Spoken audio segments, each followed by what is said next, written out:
Badlands.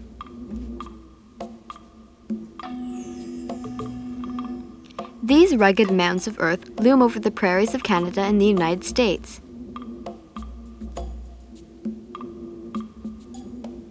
Ancient mountains, eroded by wind and rain, they are now mysterious shapes.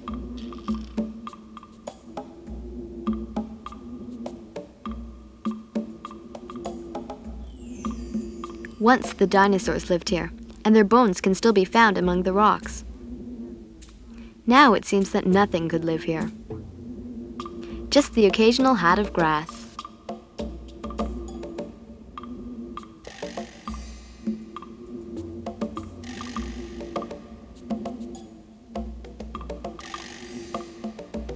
But here at the edge of the Badlands is another mound of earth that is a house.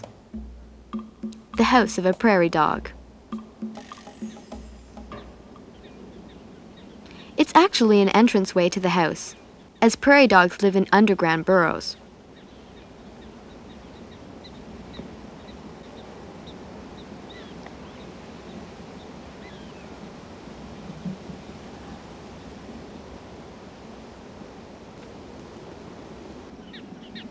The burrow has an entrance, surrounded by thick, high mounds of dirt.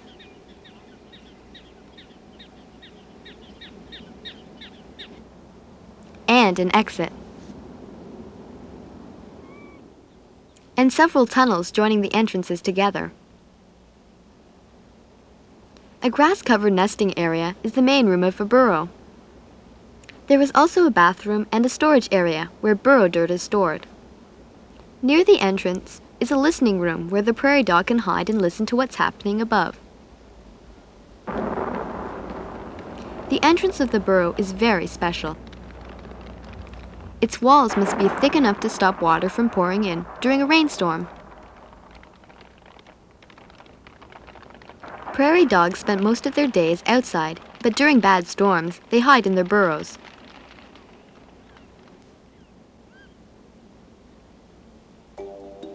The burrow entrance must be high enough to be a lookout post for the prairie dog.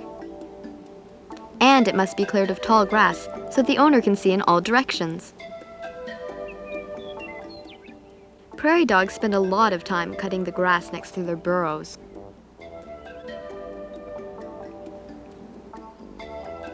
After each rainstorm, they repack the soil.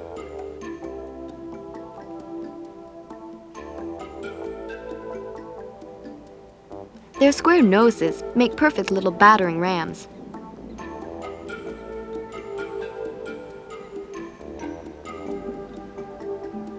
It might seem like a lot of work for just a hole in the ground, but the burrow is an ideal home for prairie dogs. It protects them from other animals that can't crawl underground, like coyotes.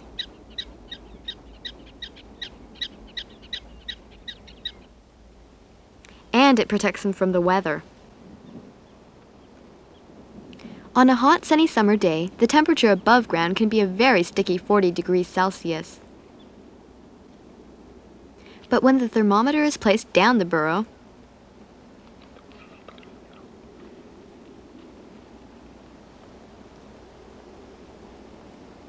we see that the temperature below ground is a comfortable 17.6 degrees.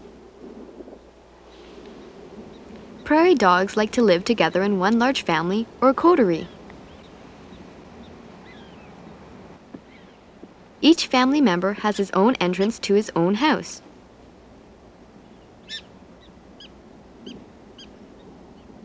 Nursing mothers live with their babies, but only until the youngsters can live on their own. Several coteries will live near each other, like neighbors, each with their own set of holes.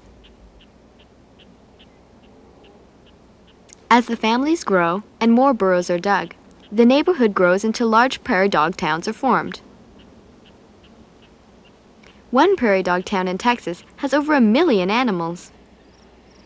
Researcher Jim Lowry went to the Badlands of South Dakota to study prairie dogs. He set up a watchtower near a prairie dog town. He marked all the burrows of one family with red flags.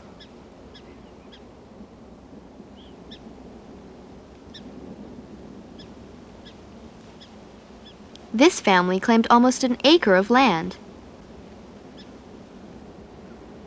Each family has one male leader. He is usually the biggest member of the family and takes the greatest risks. There are 3 or 4 adult females. Once the pups are weaned, the females build burrows of their own. A family can have anywhere from 5 to 31 pups. The friendly pups play with each other, the adults, and members of other families. They even have sleepovers with the pups of other families, but they always return to their own family. Pups stay with their parents for 2 years, then leave to form their own family. Even a researcher like Jim Lowry has trouble telling those small rodents apart. To make his research easier, he caught each prairie dog,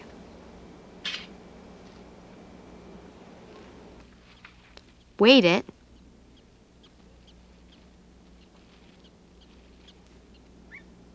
measured it, tagged it,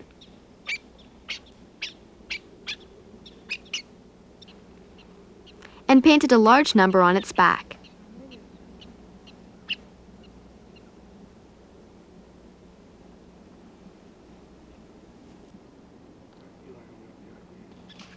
Then released it.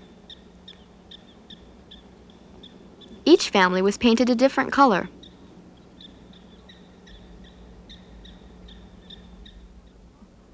Then, from his small tower near the prairie dog town, he could quietly watch the animals. He learned that very young prairie dogs spend a lot of time watching for danger. Danger could be an attack from another animal,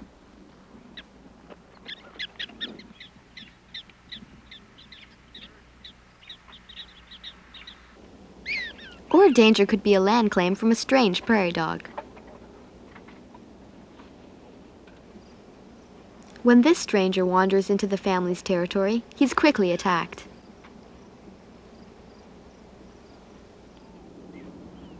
By living together, all the members of a family can protect each other. While one family member eats, another watches for enemies. When danger is near, a warning is shouted. Prairie dogs are constantly talking to each other. They shout out danger. They shout out land claims. This jump and squeak signal is to scare away strange prairie dogs who have wandered onto this territory. The jumper is showing how strong and tough he can be.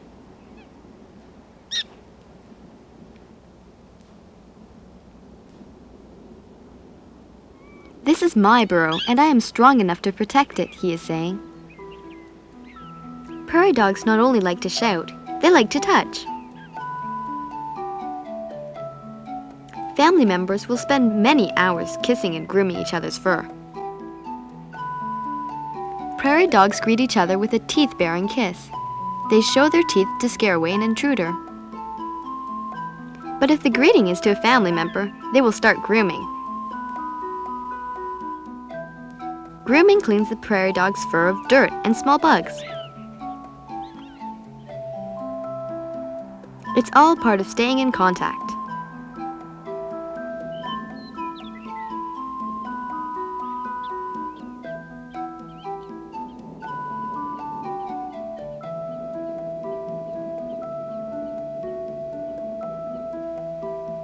These little rodents aren't the only grass-eating animals on the prairie.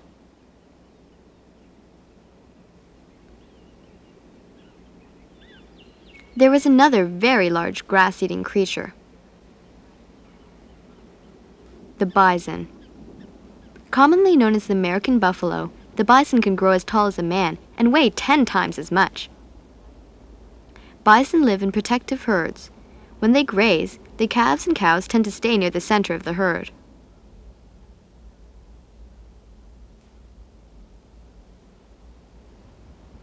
While the bulls graze on the outside.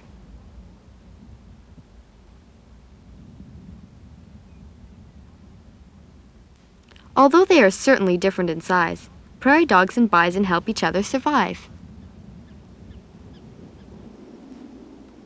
Both bison and prairie dogs like to eat grass.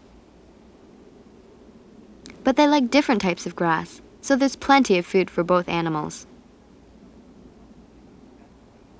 When the heavy bison roll in the dirt to shake off insects, they make small ditches or wallows in the ground. This makes the neighboring ground slightly higher.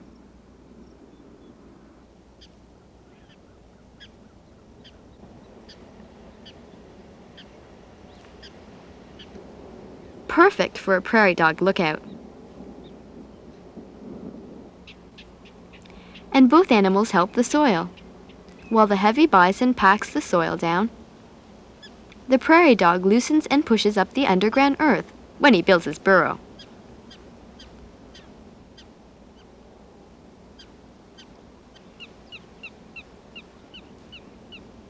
Although the prairie dog hides when many animals approach, he doesn't fear the bison. For centuries, the two animals have existed side by side.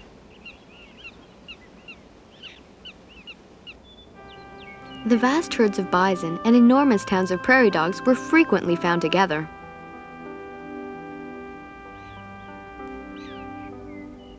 When the Europeans settled the prairies, however, both these animals suffered. The bison was hunted for food and almost became extinct, while the prairie dog became the enemy of the settler. Ranchers complained that prairie dogs ate all the grasses their cattle would eat.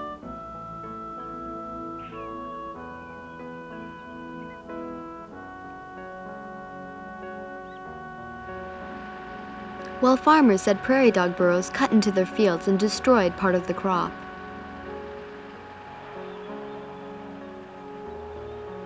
Settlers deliberately poisoned millions of prairie dogs.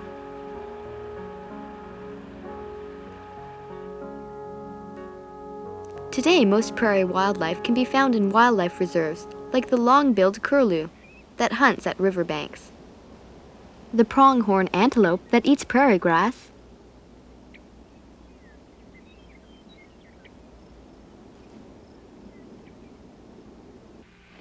and of course the prairie dog. Here the people don't want to harm the animals, but photograph them. People come from all over to see this rodent in its natural home.